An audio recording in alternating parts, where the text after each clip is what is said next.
it's kind of like teaching online, and people think people can't learn online. And I'm like, most of my job is teaching online now. Like, that's what, I mean, when I started, trust me, I did not think have Josh walking around in a circle around the mat filming me work on people. Right. Like, that was like what? Like, you can't learn Thai massage from a video? Yeah. And then people kept telling me how much they were learning. So you realize it's not a perfect teaching medium, but you want to help people. You realize you have more exposure, more reach. Right. You know, it's like on some level, Josh and I have conversations. I'm trying to be the Dan Bilzerian of body workers, you know. It's like, you think Dan Bilzerian is completely topical, but if you watch a long podcast with him, you're like, whoa, Dan was kind of talking about life and spirituality. In the midst of having, you know, millions of Instagram followers or whatever. Still to the back? Yes. If I lean that way, is that too much? Not too much, but it's Okay. Getting to this threshold.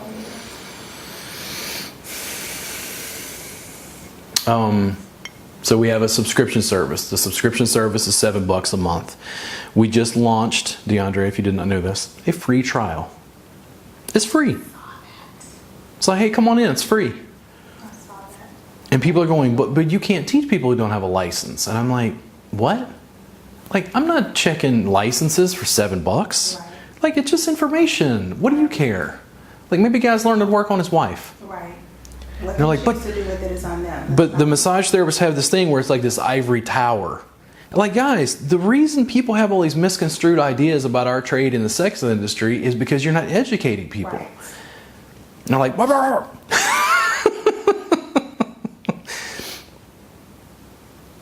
You know, the question about, like, why do I care? I think there's not an addition to just helping people.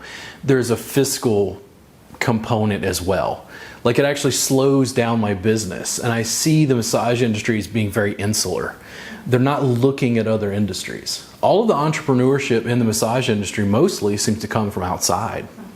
Soothe and Zeal are not owned by massage therapists. Massage Envy is not owned by massage therapists. You know, just layer after layer after layer. And I'm letting your foot breathe again.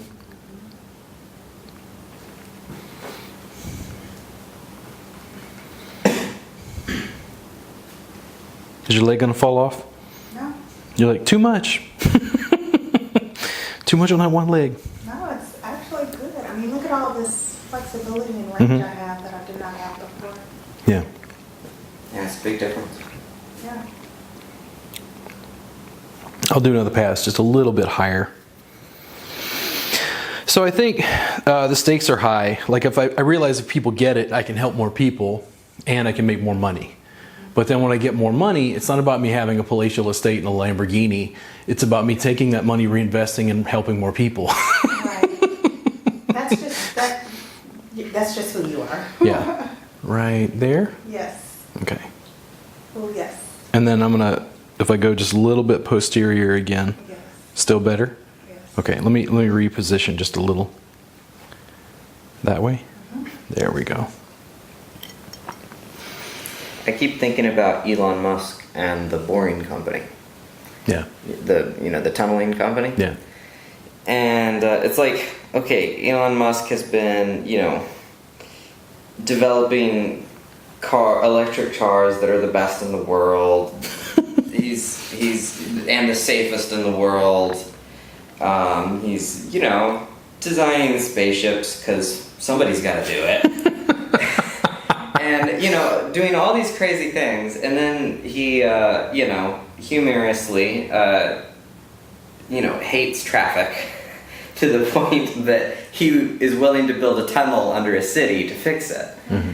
And then he's like, well, yeah, let's do it. And so they go look into how to do it, and at first they question the idea of, like, okay, is this feasible? Is this a good idea?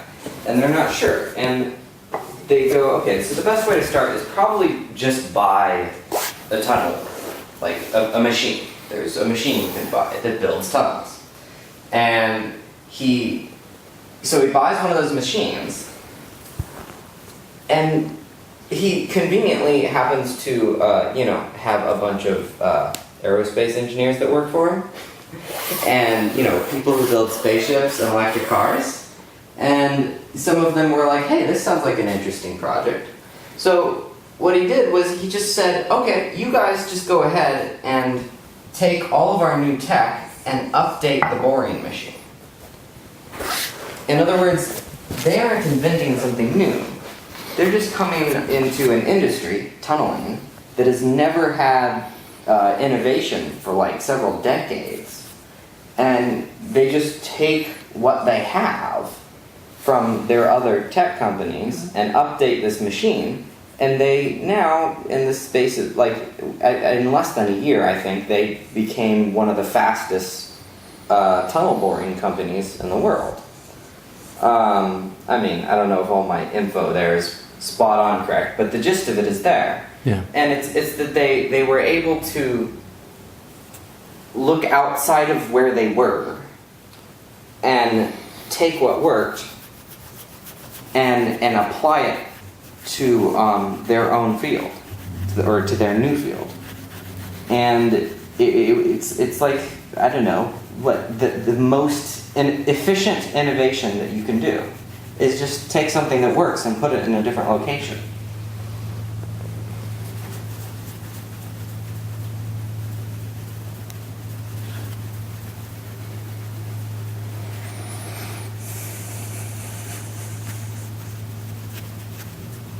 You want to care enough to be engaged. You don't want to care enough to be Elon Musk and have like mental problems because you're dealing with stress. You know what I mean? Yeah. And I'm not saying Elon Musk has that problem. I'm saying that he's under a greater degree of stress from, handling all of that. Is it too much? No. Do you prefer it straight down? Or is it the back and open? Back and open. Yeah. Either way is good. And then when you have problems, is it typically just like up here? Yes. Yeah. Or is it more back? I think more. Shoulder blades? Yeah. Okay. Oh, that's tender.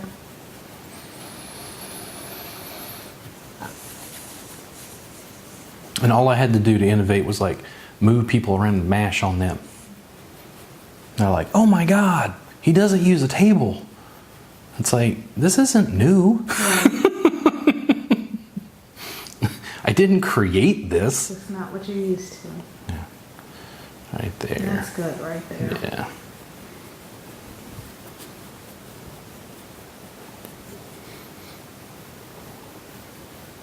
Too much? Just tender. It's tender.